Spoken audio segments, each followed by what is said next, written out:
Magsasagawa ng Western Visayas Transport Summit kung saan host ang Iloilo City sa Biyernes, Nobyembre 15. Sa panayam ng K5 News FM Iloilo kay Mr. Rizalito Alido, Presidente ng Western Visayas Alliance of Transport Cooperative Corporation Incorporated o WVATCCI, inaasahan ang 300 lideres ng transport cooperatives at korporasyon hindi lang ng jeep at bus kundi kasama rin ang tricycle at utility vehicle express o UVEs sa Region 6. Layunin nito na mapaabot at mabigyan ng pansin ang mga problema o concerns sa Public Transport Modernization Program o PTMP at maipasa bilang batas. Inaasa naman ang presensya ng mga national officials tulad nina Senator Amy Marcos, Senator Francis Tolentino, DOTR Secretary Jaime Bautista, LTFRB Chairman Teofilo Guadis III at iba pa.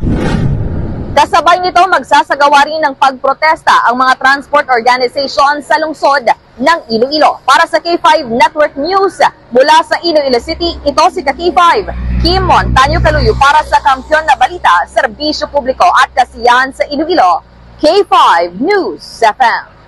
K5 News FM.